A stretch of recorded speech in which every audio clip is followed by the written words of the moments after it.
Hi class, welcome to Sequential Games. As I mentioned in the last TA session, whenever we talk about a simultaneous move game, we're not so much referring to the chronology of when the actions were taken.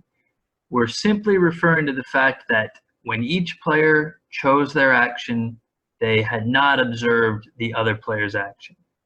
So when we move to sequential games, what we're going to allow for is the situation where one player first observes another player's action and then chooses their action. So to analyze this, let's look back at the battle of the sexes. So in this game, a husband and wife get to choose between the action of opera or baseball. The story is that husband and wife somehow have no way of communicating with each other and simply have to decide, do they show up at the opera house or at the baseball stadium? So if they show up in different places, they get 0 utility because they don't show up at the same place and don't get to have a date together. And if they show up at the same place, they get to have a date together, but each one has their preferred outcome. So the wife prefers showing up at the opera. She gets utility 2. And the husband, he likes being with his wife, but he's not that big of a fan of opera. Whereas the husband prefers showing up at the baseball game, and the wife enjoys being with her husband, but not as much as she enjoys the opera. So when we think about moving this to a sequential move game, we can think about the husband getting to act first. Now, the story, like a lot of Seinfeld episodes or other old TV shows, makes a lot more sense if we ignore cell phones and think about this taking place in older times.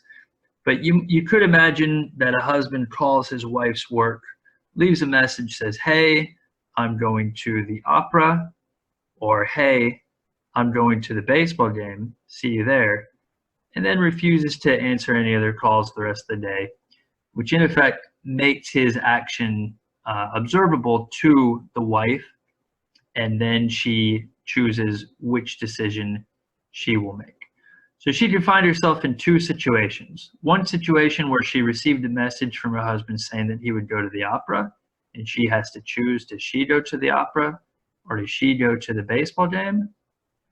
And then another situation where she receives a message from her husband saying he will go to the baseball game, and she again has to choose, will she go to the opera or will she go to the baseball game?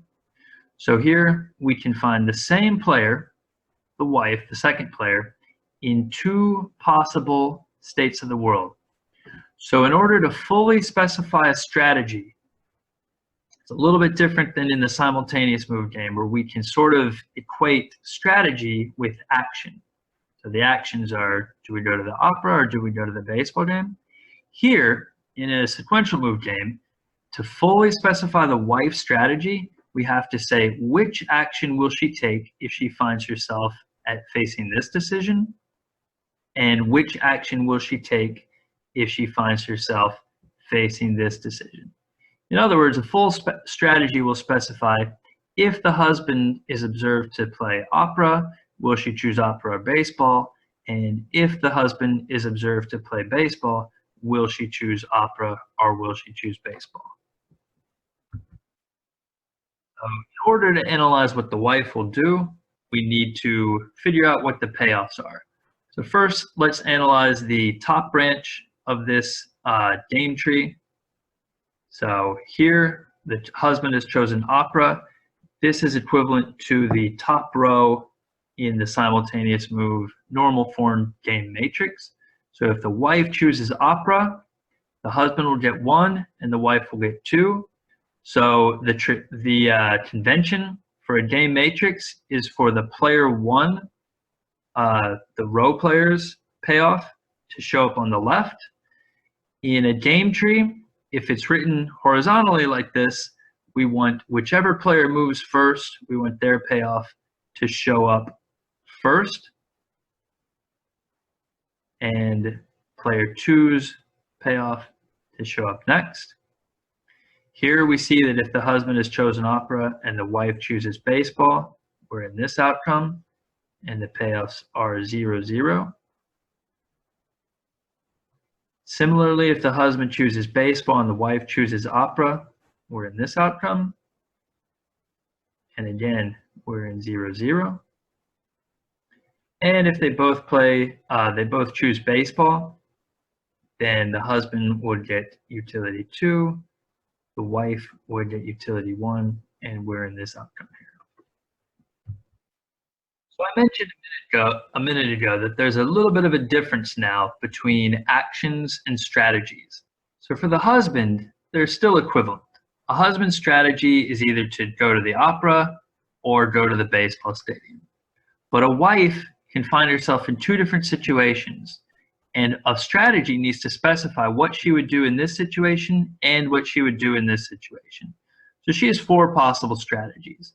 So she could say, if you go to the opera, I'll go to the opera, and if you go to the baseball game, I'll go to the opera. So no matter what, I'm going to the opera. She could also say, if you go to the opera, I'll go to the baseball game, and if you go to the baseball game, I'll go to the baseball game. In other words, no matter what, I'm going to the baseball game. So these correspond to these actions over here, always choosing opera or always choosing baseball game. However, there's 2 other strategies that the wife has now that she's moving second that cannot be represented in this normal form game matrix. So let's think about what they are. The wife could say, if you go to the opera, I'm going to go to the baseball game, but if I see you go to the baseball game, I'm going to go to the opera. This is the 3rd possible strategy. And then the 4th possible strategy is, if I see you go to the opera, I'll go to the opera. And if I see you go to the baseball game, I'll go to the baseball game. So the 3rd one could be described as almost a contrary strategy. I'm just going to do the opposite of whatever I observe you do. Maybe we could call this one the matching strategy. I'll do whatever I observe you do. If you recall from last time, the battle of the sexes has 2 Nash equilibrium. So one Nash equilibrium where both the husband and the wife choose to go to the opera, and another Nash equilibrium where both the husband and wife choose to go to the baseball game. So let's map these strategies of always choosing the baseball game,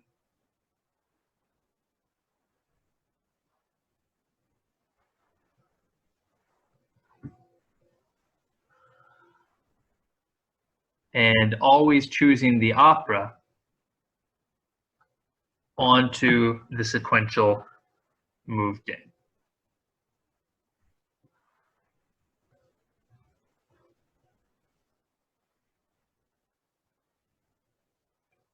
And let's think about whether or not these are equilibria in the sequential move game. Consider the equilibrium where the husband and wife both always play opera.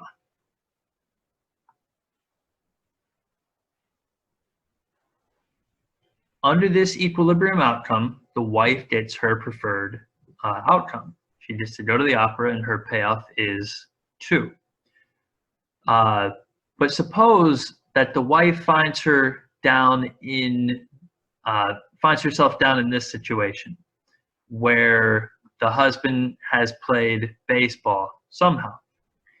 Would she still want to play opera? Well, she's found herself here, and she can either play opera and get 0, or she can play baseball and get 1.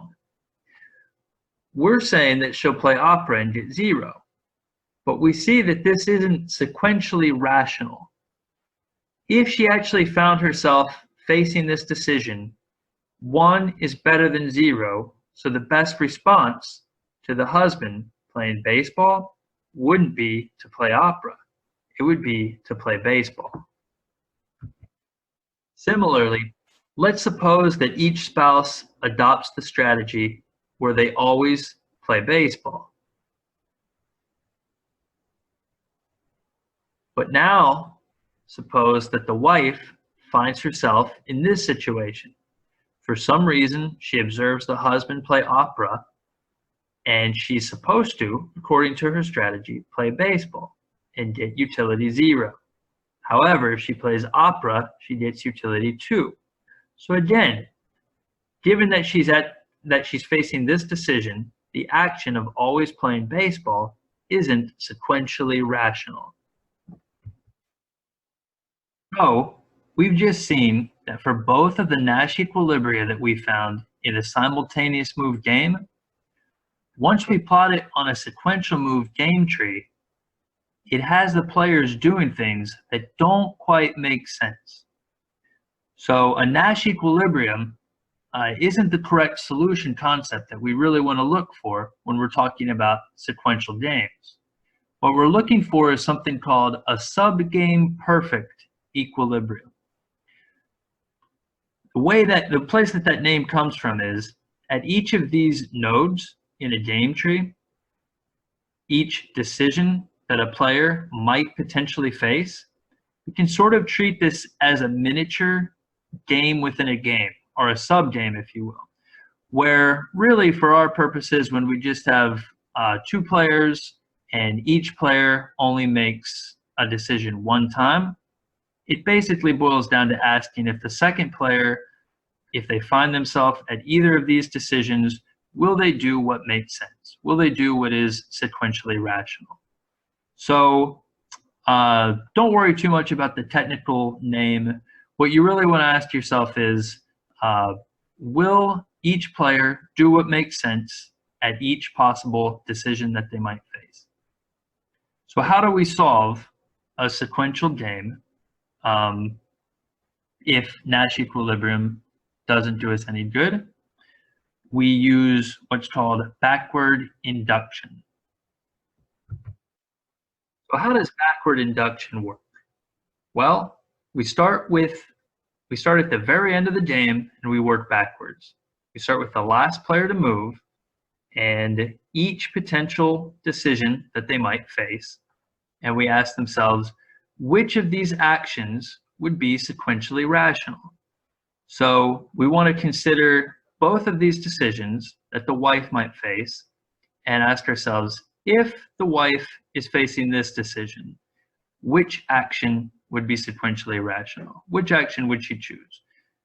Well, if she chooses opera, she can get utility 2, and if she chooses baseball, she can get utility 0.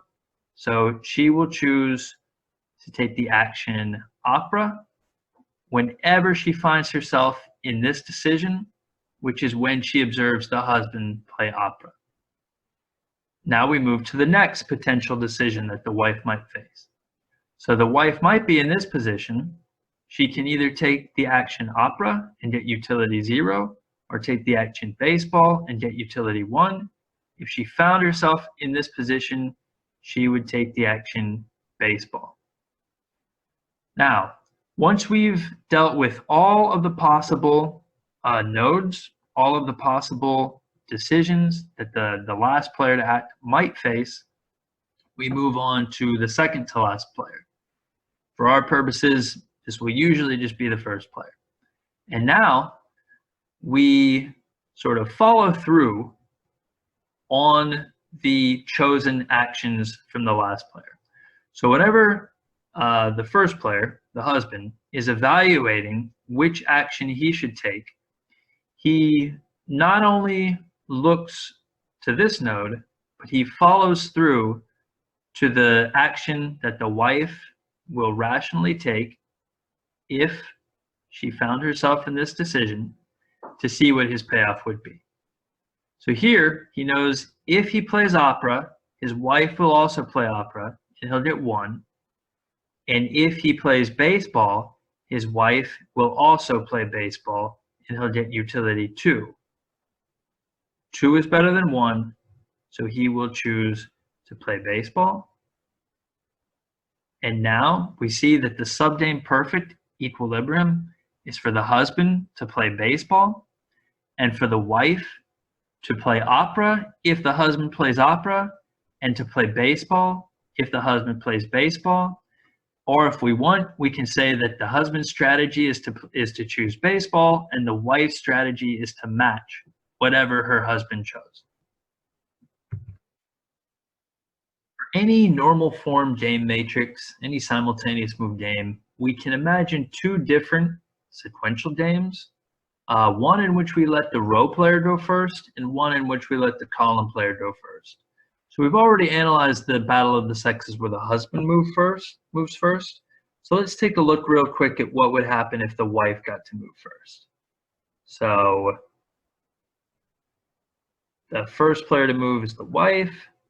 Second player is the husband. He can find himself in one of 2 positions.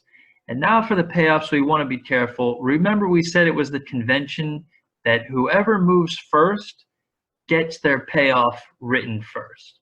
So for the wife, now moving first, we need to switch these numbers. The wife gets 2 and the husband gets 1 whenever they both end up at the opera.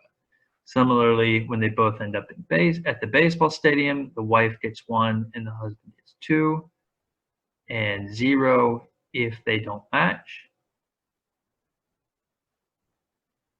In order to find the subgame perfect equilibrium, we want to use backward induction.